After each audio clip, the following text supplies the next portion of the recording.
예수님의 중보기도 시리즈 두 번째, 저들을 보호하여 주옵소서라는 제목으로 하나님의 말씀을 전하겠습니다.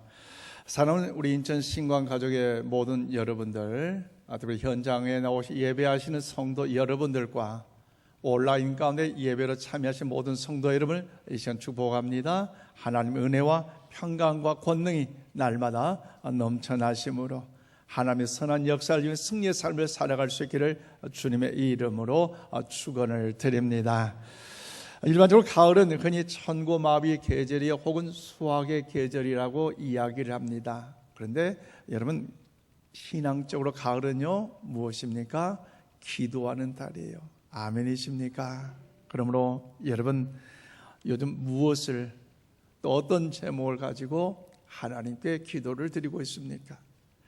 특별히 우리 교회는 2021년 후반기 특별 새벽기를 통해서 흔들리는 세상에서 흔들림 없는 자로 서기 위하여 다니엘서를 통하여 말씀 가운데 이제 은혜를 나누고 있는데요, 현장 가운데 나오셔서 예배로 참여하며 기도한 성도 여러분들과 온라인 가운데 참여하여 기도한 여러분 모두에게 기도의 응답이 있기를 주님의 이름으로 축복합니다. 또한 원치 않는 여러 가지 일들로 인하여, 여러 가지 이유로 인하여 참여하지 못하신 분들께서도 이제 이번 한 주간 남았어요.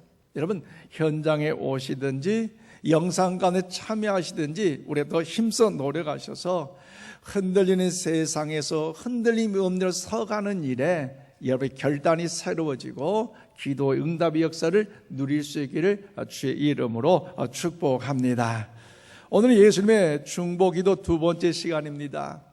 요한복음 17장 오늘 본문 말씀은 지난 주일에 말씀드린 것처럼 요한복음 16장까지 예수님께 다락방 강화로 불리는 고별 설교, 즉 제자들과의 마지막 만찬을 마치시고 이제 십자가를 지고 가시기 그 직전에 더욱더 간절하게 기도하셨기에 그 기도의 양과 깊이와 내용이 더욱더 어느 기도보다도 더 크기에 대제사장적 기도, 그리고 예수님의 혹은 중보의 기도라고 말씀을 드렸습니다. 그러면 예수님의 이 중보기는 크게 세 부분으로 나눌 수 있습니다. 첫 번째 1절에 5절은 예수님이 자신을 위한 기도였고요, 6절에서 여러분 19절 말씀까지는 제자들을 향한 중보의 기도였고요, 그리고 20절에서 26절 말씀은 이 땅에서 살아갈 성도를 향한 주님의 간절한 중보의 기도의 내용이었습니다. 그래서 지난주에는 예수님을 위한 기도의 제목을 우리 함께 살펴봤고요, 오늘은 제자들을 향한 중보의 기도의 내용인데요, 오늘 보면 11절 말씀을 우리 다 함께 받들어 읽겠습니다. 시작. 나는 세상에 더 있지 아니하오나 그들은 세상에 있사옵고 나는 아버지께로 가옵나니 거룩하신 아버지여, 내게 주신 아버지의 이름으로 그들을 보전하사 우리와 같이 그들도 하나가 되게 하옵소서. 아멘. 그래, 이 말씀은 예수님께서 직접 제자들을 위하여 기도하신 중보의 기도의 내용이에요. 그래서 나는 세상에 더 있지 않습니다. 나는 아버지께로 갑니다. 그러나 이 땅에 제자들이 남아 살아가야 할 텐데 하나님 아버지 어때요? 저들을 보호하여 주시옵소서. 마지막 부분에 하나가 되게 하여 주옵소서라고 간절히 중보 기도하고 내용이 오늘 본문의 내용입니다. 여러분, 오늘 본문의 말씀 보면 그 기도 중에 보전이라는 단어가 나오잖아요. 또 오늘 12절에도 보전을 언급하셨고요, 또 15절에서 역시 보전해달라고 기도하셨어요. 그러므로 사랑하는 여러분, 예수님께 제자를 위해 기도하실 때 제자들에게 큰 힘과 위로가 되어 주었던 것처럼 여러분, 누군가 목회자를 위하여 기도한다는 사실은요 목회자에게 힘이 돼요. 최근에 목사인 저를 위해서 부족함에도 불구하고 금식하며 기도하고 있다는 소식을 들을 때 얼마나 감사한지요. 어떤 특별 행사 때, 마치 후반기 특별 새벽 기도뿐만 아니라 교회 행사가 있을 때마다, 또 공적인 출타할 때마다 부족한 저를 위해서 금식하며 기도하고 있다는 그 소식을 들을 때마다 제 마음이 얼마나 감동이 되고 은혜가 되었는지. 여러분, 그러잖아요. 목사인 저도 그러지만 성도들 역시도 여러분의 기도 제목을 내주세요라고 해서 여러분들의 그 기도 제목을 가지고 기도한다는 것은 여러분 성도 여러분들 역시도 위로가 되고 힘이 나고 용기를 얻는 것 아니겠습니까? 그래서 오늘 본문 말씀은요, 예수님이 하늘로 올라가신 후에 남겨질 제자들과의 기도하신 예수님의 모습으로서 제자들뿐만 아니라 예수님께서 이 땅에 살아간 저와 여러분을 향하여 중보하고 계신 기도의 내용일 줄로 믿습니다. 그렇다면 사랑하는 여러분, 예수님께서 제자들을 위하여 기도하신 그 내용의 기도는 어떤 내용입니까? 도대체 어떤 기도를 들으셨을까요? 우리 오늘 본문 말씀을 기억하면서 그 예수님의 그 중보기도, 저들을 보호하여 주옵소서, 그 기도의 제목이 우리의 기도의 제목으로 인하여 결단하여 하나님의 영광을 드는 우리 모두가 다 될 수 있기를 원합니다. 자, 저는 오늘 12절 말씀 보니까요, 세상의 유혹과 핍박으로부터 저들의 믿음을 보호하여 주옵소서란 간절한 기도예요. 그래요, 예수님의 제자를 위해 기도할 때 이 세상의 부귀 영화를 주시옵소서라고 하나님 앞에 기도하는 것이 아니라 세상의 유혹과 핍박으로부터, 시험 환난으로부터 그들의 믿음을 보호해달라고 간절하게 기도하고 있어요. 오늘 보면 12절 말씀 보실래요? 내가 그들과 함께 있을 때에 내게 주신 아버지의 이름으로 그들을 보존하고 지켰나이다. 그 중에 하나도 멸망하지 않고 다만 멸망의 자식뿐이오니 이는 성경을 응하게 함이니라고 말씀하고 있습니다. 그렇습니다. 예수님께서 제자들과 함께 계실 때는요, 예수님께서 저들을 보호할 수 있었지만 이 예수님께서 저와 여러분의 죄를 위하여 십자가에 못 박고 죽으신 다음에 부활하셔서 승천하신 다음에는 예수님이 알고 계셨잖아요. 이 땅에 유혹과 핍박이 많이 있다는 것. 그런데 예수님 승천하신 뒤에라 예수님 제자들이 세상의 유혹과 핍박으로부터 많은 미움을 당하고 환난을 당하고 고통을 당할 것을 알고 계셨어요. 그래서 예수님께서는요, 하나님께 제자들 위해 중보 기도하실 때에 하나님, 세상의 죄악의 유혹으로부터 이 제자들을 보호하여 주시옵소서. 하나님 아버지, 이들은 하나님께 영광을 돌려 너무나도 존귀하고 귀한 자녀입니다. 그들에게 능력과 은혜를 허락하여 주시옵소서. 간절한 기도를 드리고 있어요. 그렇습니다. 사랑하는 여러분, 예수님의 이 중보 기도가 응답이 되었을까요? 예수님의 기도처럼 그들을 보호함을 받았을까요? 생각해 보세요. 초대교회가 예수님의 부활 이후에, 승천 이후에 급속도로 붕성장하여 얼마나 많은 무리들이 주의 재단을 찾아 신령과 진리로 예배드리니 힘썼는지. 그런데 어떻습니까? 하나님의 영광을 위한다면서도 많은 우여곡절의 아픔이 있었어요. 시기와 질투를 받고 어려움을 당하면서도요, 세상 사람들로부터 얼마나 힘든 역경의 환란이 있었던지. 첫 번째 평신도 순교자가 생겼는데 그분이 누굽니까? 스데반 집사였어요. 그것도 돌멩이에 맞아서. 한 대 맞으면 뭔가 사람이 참을 만한데 돌멩이를 얼마나 맞았던지 그 돌멩이 맞으면 순교를 당했네요. 또 여러분, 예수님의 제자 그 한 사람이 먼저 순교를 당했어요. 누굽니까?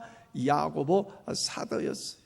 여러분, 스데반 집사도 순교를 당하였고 야고보 사도 순교를 당할 때에 저들은 생각합니다. 아니, 예수님이 우리 제자들을 위해서 기도해 주셨고 성도들을 기도해 주셨는데 왜 예수님의 그 중보 기도대로 우리가 보호함을 받지 못하고, 왜 우리가 하나님의 그 은혜 지키심을 받지 못하고 이렇게 처절하게 순교를 당해야 되는가? 왜 죽임을 당해야 되는가? 그래, 회의가 한번 더 벌어서 여러분 질문들이 저에게 생각나는 것 같겠어요? 참 지켜주셨더라면, 억울하게 순교당하지 않도록 뭔가 보호해 주셨더라면, 뭔가 하나님의 능력, 권세의 역사는 더 높이 올라갈 텐데 왜 저렇게 순교를 당해야 할 것인가? 사랑하는 여러분, 여기서 지켜주신다, 보호해 주신다는 말은요, 다른 여러 가지 의미도 있어요. 물론 보호해 주시고 지켜주시고 생명도 보호하신 것도 있지만 그렇지 않은 경우도 있어요. 한 예로요, 사도 베드로를 보십시오. 그가 감옥에 갇혔잖아요. 그런데 어떻습니까? 그 감옥에 갇혔을 때 하나님 평강을 주시니까 언제 죽을지 몰라요. 천사가 나타나 그의 갈비뼈를 치면서 감옥에서 나갈 수 있도록 은혜를 베풀어 주셨잖아요. 사도 바울 유라 굴라는 큰 광풍을 만났음에도 불구하고 그 하나님도 살려주셨고요, 독사에 물렸지만요 그 하나님이요 그 사도 바울을 살려주셨어요. 그런데 여러분, 베드로나 이 사도 바울이 영원토록 죽지 않고 이 땅에 살았습니까? 아니잖아요. 사도 바울은요 목이 잘려서 참수형으로 이제 죽임을 당했고요, 예수님의 제자인 베드로는요 십자가에 거꾸로 못 박혀서 매달려 죽었어요. 그러므로 여기서 하나님이 지켜주신다고 했을 때 이 말의 의미는 죽지 않는 것이 아니라 죽음의 어떤 형태로든지 온다는 것을 이야기하고 있어요.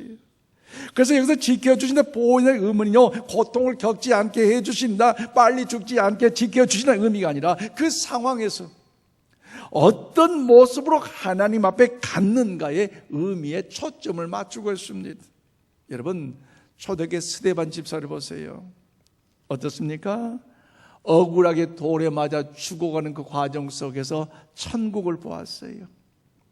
하나님 나를 봤어요. 천국 보좌의 우편에서 앉으신 예수님 직접 일어나서 스데반 집사를 환영하는 예수님의 얼굴을 보았어요. 그렇게 수많은 돌에 맞아 죽어가는 그 아픔의 고통의 현장 속에서도 오히려 그 얼굴만큼 평안함을 갖고 잠자듯이 순교하고 말았죠.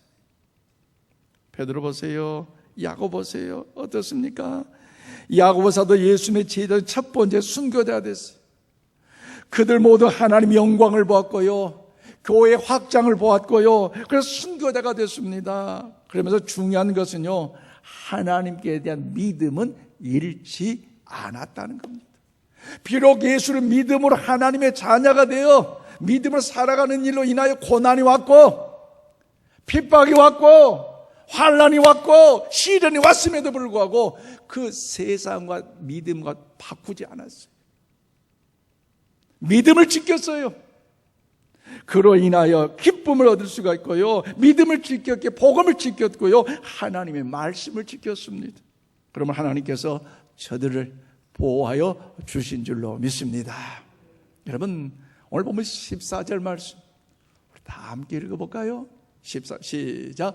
내가 아버지의 말씀을 그들에게 주었사오매 세상이 그들을 미워하였사오니 이는 내가 세상에 속하지 아니함 같이 그들도 세상에 속하지 아니함으로 인함이니라. 아멘. 그래요, 예수님이 제자들과 함께 계셔서 예수님이 친히 제자들을 보호해 주셨어요.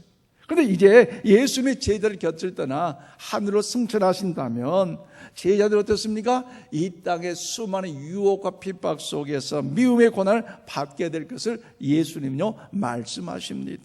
그렇다면 사랑하는 여러분, 이 세상에서 살아가는 제자들이 그 세상의 유혹과 핍박으로 인한 미움을 당할 것을 알고 계신다면 예수님께서 여러분 이 세상에서 죄악의 유혹에 속하지 않는 것처럼 저들 가운데 그 은혜를 베푸시면 되잖아요. 왜 예수님께서 제자들이 유혹과 시험과 환난 속에 핍박을 당하고 미움을 당합니까? 그것은요 세상에 속하지 않았기 때문이에요. 믿음 가운데 주의 선한 역사를 이루었기 때문에 오히려 그들로 인하여서 많은 핍박과 환난을 당할 수밖에 없었지만, 그래서 예수님요 이 일 동안 늘 염려하셨어요. 그래서 전도를 위해 제자를 보낼 때 어떻게 합니까? 염려하셨는데요, 신약성의 마태복음 10장 16절 말씀을 우리 다 함께 받들어 읽겠습니다. 시작. 보라, 내가 너희를 보냄이 양을 이리 가운데 보냄과 같도다. 그러므로 너희는 뱀같이 지혜롭고 비둘기같이 순결하라. 아멘. 그래요, 예수님이 이 세상을 떠나서 천국을 가실 때에 제자들이 안쓰러웠어요. 참 불쌍히 여겼어요. 그냥 데리고 가시면 될 것 아니냐고 여러분 생각할 분도 있겠지만요, 그러나 예수님은요 제자들이 죄의 유혹과 핍박과 불신하는 미움이 있는 이 세상에서 의대로 남겨두신 의도가 있다는 거지요. 어떤 의도입니까? 예수님이 왜 제자들이 뻔히 고난을 당할 줄 알면서도 데리고 가지 않고 남겨두실까? 예수님은 제자들이 어려움을 당할 걸 좋아하는 거, 또 그렇게 즐겨하는 것일까? 그건 아니에요. 제자들이 고난을 당하는 것을 즐겨할 예수님이 없겠어요? 여러분, 자녀들이 어려움을 당할 때 그 부모가 지켜볼 때 어떻습니까? 그 일을 지켜 즐겨하는 부모가 한 사람도 없어요. 예수님도 마찬가지입니다. 그러므로 그 이유는 뭡니까? 예수님의 제자들이 이 세상에서 해야 할 일, 즉 사명이 있기 때문이에요. 즉 제자들은 사람들의 복음을 전할 사명이 있습니다. 그래서 제자들에게는요, 예수님의 이름으로 교회를 세워야 할 사명이 있기 때문에 예수님께 저들이 이 땅에 남겨두신 것입니다. 그렇기 때문에 고생을 하더라도, 수많은 핍박과 환난과 고난의 상처의 시험이 온다 할지라도 거기에 믿음이 타협하지 않고 불의가 넘어지지 않고 하나님의 자녀답게 소금과 빛의 역을 감당할 것을 하나님은, 주님은요, 원하고 계신 줄로 믿습니다. 그래요. 그 모습을 주님은요, 기대하고 계셔요. 우리 한번 축복합시다. 주님이 기대하고 계십니다. 한 사람 한 사람이 코로나19 바이러스로 인해 어렵다 할지라도 정말 하나님의 자녀답게 세상의 핍박과 유혹 속에서 넘어지지 않고 믿음 안에 거하는 그 모습을요, 소금과 빛의 역을 감당하는 그 모습을요, 우리 주님은요, 우리 하나님은요, 원하고 기대하고 계셔요. 일평생 하나님을 섬기며 복음을 전했던 서문화교회 감독인 폴리갑에 대해서 여러분 이야기를 잘 알 것이에요. 그가 복음을 증거하는 믿음의 사람이었지만 로마 정부로부터 이제 붙잡혀서 이제 사형을 선고받는 그 과정 속에서 폴리갑에게 이야기합니다. 당신 예수님을 믿지 않는다고 한 번만 이야기해라. 그러면 당장이라도 살려주겠다. 야! 예수님을 부정해, 예수님을 거절해, 예수님 모른다고 해, 그럼 너 살려줄게, 살려준다. 그때 폴리갑이 어떻게 이야기합니까? 이 사람들아, 내 나이가 지금 86세야. 지금까지 인생의 삶의 여정에 그 주님은 나를 단 한 번이라도 모른다고 부정하거나 외면하거나 거절한 번이 없는데, 내가 인생 얼마나 더 산다고 그 주님을 모른다고 거절하고 배반할 수 있겠느냐? 그러니 너희들 뜻대로 진행해라. 그 말을 듣던 로마의 관료가 화를 나가지고 나무 쌓아뒀던 그곳에 이제 폴리갑을 나무에 묶어버리고 화형 횃불을 던져 태웠어요. 자, 하나님이 폴리갑을 살려주셨을까요? 그대로 놔두었을까요? 하나님이요, 폴리갑을 지켜주셨는데 화형을 타오는 그때 비가 휙 내려가지고 비가 딱 꺼져서 살려준 그런 정도가 아니었어요. 어때요? 그 믿음이 지금까지도 일평생 변함없는 그 믿음, 순결한 믿음, 장차 천국 가서 하나님 앞에 주님 앞에 섰을 때 부끄럽는 그 믿음, 그 믿음을 지키도록 주님은요 역사하여 주셨습니다. 세상의 유혹과 죄악에 타협하지 않고 변질되지 않는 것. 왜요? 우린 천국이 있기 때문에. 이 땅의 나그네 여생은 짧지만 천국은 영원한 곳이기 때문에 영원, 생명, 영생, 천국을 믿는 자들은요, 여러분 세상의 어떤 시험, 환난, 유혹 속에서요 넘어서는 안 된다는 사실을 우리 모두가 기억할 수 있기를 바랍니다. 그러므로 사랑하는 성도 여러분, 코로나19 바이러스로 인하여 삶의 우리 현장이 어렵고 힘들다 할지라도 낙심하지 마시기를 바랍니다. 하나님께서 저와 여러분에게 친히 보호하여 주실 줄로 믿습니다. 왜 하나님이, 우리 예수님이 이렇게 힘들고 어려운데 나를 데려가지 않는다고 불평하고 낙심하고 있는 좌절한 그런 분들은 없습니까? 하나님이 주신 건강과 시간과 물질을 사용하셔서 하나님의 영광을 다시 한번 사명의 길을 걸어가는 우리 모두가 다 될 수 있기를 주님의 이름으로 축원을 드립니다. 또한 예수님께서 제자들 위해 하나님께 드린 중보의 기도의 내용은 무엇입니까? 두 번째, 오늘 17절 말씀 보니까요, 세상의 죄악으로부터 저들이 거룩해지기를 기도하셨습니다. 그래요, 예수님 제자들이 세상의 유혹과 핍박으로 넘어지지 않도록 그 믿음을 보호해 주실 기도하시면서, 또한 여러분, 제자들이 세상의 죄악으로도 넘어지지 않고 거룩한 구별된 자로 서기 위하여 예수님여 간절히 기도하셨습니다. 오늘 보면 17절 말씀입니다. 그들을 진리로 거룩하게 하옵소서. 아버지 말씀은 진리이니다. 아멘. 그래요, 여기서 거룩하다는 말은요, 특별한 용어를 위한 구별한다는 뜻입니다. 그래서 예수님은요, 제자들의 삶이 세상의 유혹과 핍박으로부터 넘어지거나 타협하지 않고 하나님을 본받아 변화되고 성수가요, 하나님의 쓰시기에 합당한 부족 없는 사람이 되도록 주님은요, 구별됨을 위하여 간절하게 기도하셨어요. 그래서 예수님은요, 오늘 본문에서 하나님의 말씀으로 거룩함에 이를 수 있도록 여러분 말씀하며 기도하셨어요. 또한 예수님의 제자들은 이미 예수님부터 하나님의 말씀을 받았는데 세상은 그들을 미워했어요. 왜 세상은 예수님의 저들을 향하여서 미워하고 있습니까? 그것은 예수님께서도 세상의 죄악과 넘어지지 않은 것처럼 예수님을 믿고 따른 제자들 역시도 세상의 죄악 가운데 넘어지지 않고 주님을 닮아가는 거룩한 자로 구별된 믿음의 삶을 살았기에 세상 사람들은 저들을 향하여 이 핍박하고 미워하고 조롱하고 있다는 것입니다. 그런데 문제는 어떻습니까? 세상은요, 세상에 속하지 않는 사람 미워하지만 그럼에도 불구하고 어떻습니까?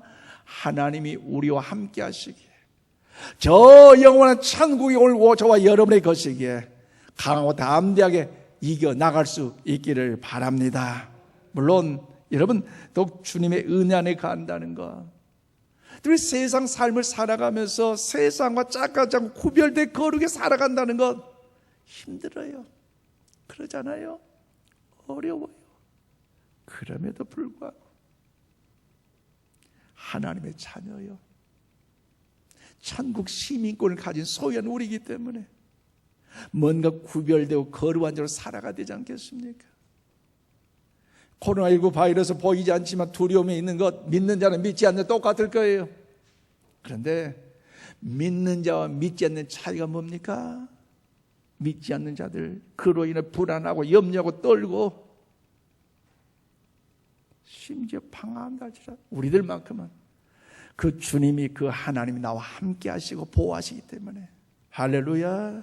우리 조금 전에 교동문 여러분 37문 읽은 것처럼 그 내용이 시편 91편의 말씀인 것처럼 하나님께 친히 보호하시고 동행하고 승리하는 그 사실을 믿는다면 우리는요, 이 코로나19 바이러스 두려워할 것이 아니라 살아계신 하나님을 두려워하고 천국 백성답게 담대하게 살아 우리 모두가 다 될 수 있기를 원합니다. 그러므로 예수님 하나님 아버지께 그들을 진리로 거룩하게 하옵소서를 기도하셨으며, 아버지께 나를 세상에 보내신 것 같이 나도 그들을 세상에 보낸다고 말씀하셨습니다. 그러므로 사랑하는 여러분, 제자를 위해 중보하신 이 예수님은요, 오늘도 우리들을 위하여 진리로 거룩하게 하시고 세상에 보내셔서 세상 속에 속하던 선으로 악을 이기게 하시는 그의 기쁨을 충만하게 경험하는 일에 우리 주님께서 친히 우리의 힘이 되시고 반석이 되시고 요새가 되신 줄로 믿습니다. 그 은혜를 누리시기를 바랍니다.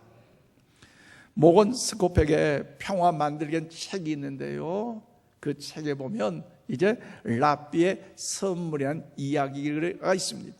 여러분, 그 이야기를 소개하면요, 굉장한 세력으로 자랑했던 한 수도의 교단이 17세기와 18세기의 반종교적인 사회 분위기와 19세기에 등장했던 이제 세속주의에 인하여 모든 지부를 잃어버리고 쓰러져 가며, 그리고 인하여서 어떻습니까? 점점점 쇠락에 가고 있었어요. 그렇게 화려하고 그렇게 너무 웅장했던 많은 사람 다 빠져가 버렸어요. 결국 수도의 원장님 한 분과 그리고 수도사 4명, 총 5분이 남았는데 뭔가 더 부흥을 위하여서, 뭔가 더 발전을 위해서 여러 가지 계획을 잡고 방법 수단 다 동원해 봤지만 5명 외에 도저히 어떤 것도 해결 방법이 없었어요. 그 몰락해 가는 그 과정 속에서 소문이 들립니다. 그 수도회가 있는 그곳은 경치가 좋은 아름다운 그 곳인데, 그 이웃 마을에 유대의 랍비가 신령한 랍비가 그곳에 가끔 온다는데, 그분을 만난 사람 어떤 문제도 해결함을 받고 모든 걸 다 더욱더 승리할 수 있었다, 이런 소문들이 그 수도의 원장님과 수도사에게 전달되었어요. 그래서 어느 날 그 유대교의 랍비가 그 마을에 온다는 소식을 듣고 원장님이 가서 이야기를 합니다. 만났습니다. 랍비요, 우리 수도회가 이렇게 웅장하며 더 위대한 발전을 이루던 중에 이렇게 다 쇠퇴해버렸고, 결국 70세가 넘는 5명만 이렇게 남게 됐는데 문제 해결이 무엇입니까? 좀 한 비법을 좀 가르쳐 주세요, 부탁을 했어요. 그랬더니 유대교 랍비가 하는 말이 뭐냐? 안 그래도 우리 유대교에도 이렇게 어려움이 있어서 많은 사람이 다 빠져가 버렸고 우리도 힘든데 어떤 대안은 전혀 없습니다. 그 수도 원장이 얼마나 마음이 아팠겠어요. 뭔가 문제 해결을 받을 걸 알고 왔는데 이런저런 담소를 나누던 중에 어떤 해결 방법을 찾지 못했고, 그러면서 토라를 읽게 되었고, 그리고 시간이 되어 그 수도 원장님이 그곳을 떠나려는 과정 속에서 유대교 랍비가 얘기합니다. 원장님, 제가 곰곰이 생각해 보니까요, 원장님이 계시는 그 수도회에 구세주가 계시네요. 누가 있어요?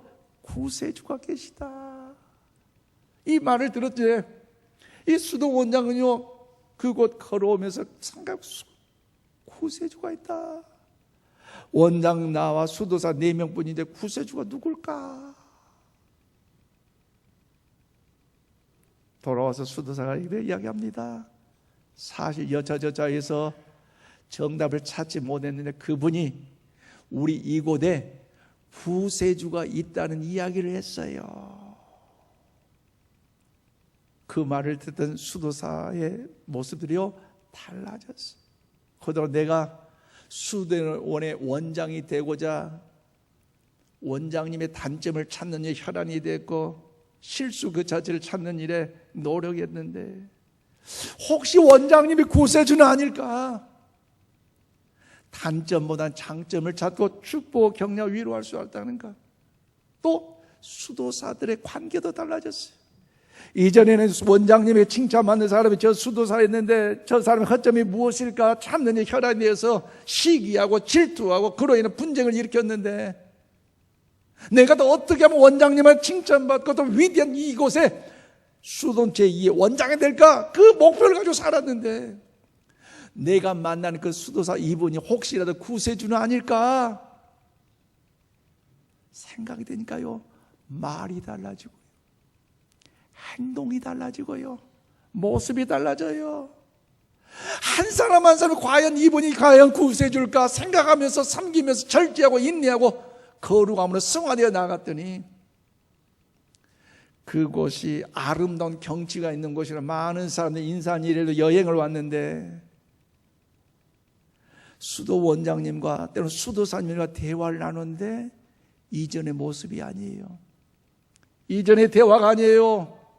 뭐지? 이 감동, 이 은혜, 이 위로, 이 사랑. 그래서 소리가 소문이 납니다. 그곳에 갔다 위로해 주고요, 격려해 주고요, 이렇게 세워주고 용기를 주는데요, 사람이 사람을 속여서 인산인을 이루겠고요, 젊은 중에 그분들 어떤 사람들은요, 내가 다시 수도사가 되겠다 결단하는 그런 일로 인하여 그 수도에는요 더 부흥성장하는 아름다운 이야기를 그 책에 소개하고 있습니다. 이 랍비의 이 선물 덕분에 그 지역에서 빛과 영성의 중심이 되었다는 것입니다. 여러분, 이 거룩함으로 변화된 건 남이 아니라 나부터입니다. 나부터. 우리 가슴에 손을 얹고 고백합시다. 주여, 나부터입니다. 그래도 하나님은 역사하신다는 거지. 신약성 디모데후서 2장 21절 말씀을 우리 다 함께 받드리겠습니다. 시작. 그러므로 누구든지 이런 것에서 자기를 깨끗하게 하면 귀에 쓰는 그릇이 되어 거룩하고 주인의 쓰심에 합당하며 모든 선한 일에 준비함이 되리라. 아멘. 그래요. 사도 바울 통하여 주신 하나님의 말씀은요, 우리가 더욱더 거룩해져야만이 하나님께 쓰임을 받는다는 것을 말씀하고 있습니다. 말씀 맺습니다. 사랑하는 우리 인천신광 가족 여러분, 하나님이 저와 여러분을 사랑하시고 그러게 오늘 시간 보호하시고 지켜주심을 믿으시기를 바랍니다. 우리의 삶의 환경이 어렵고 힘들지라도 낙심과 실망 속에 좌절하지 마시기를 바랍니다. 후반기 특별 새벽 기도의 주제인 것처럼 흔들리는 세상에서 흔들림 없는 자로 서가기 위하여 다니엘처럼, 사드락처럼, 메삭처럼, 여러분들도 사드락과 메삭과 아벳느고처럼 하나님께 나를 얼마나 귀하고 소중하게 여긴다는 사실을 기억하면서 하나님만을 더 의지하고 믿음으로 나아갈 수 있기를 바랍니다. 그래서 오늘 예수님의 중보의 기도의 내용처럼 오늘 한국교회와 우리 인천신광교회가 저와 여러분이 세상의 유혹과 핍박으로부터 믿음을 더 간직하고 믿음을 지키고 세상의 죄악으로부터 거룩한 회복이 되어짐으로 이 마지막 때 하나님의 나라를 세워가는 이 나라 이 민족, 하나님의 그런 역사를 선포하는 이 대한민국의 우리 인천신광교회, 저와 여러분 모두가 다 될 수 있기를 이 아침 주님의 이름으로 축원을 드립니다. 기도합시다. 하나님 감사합니다.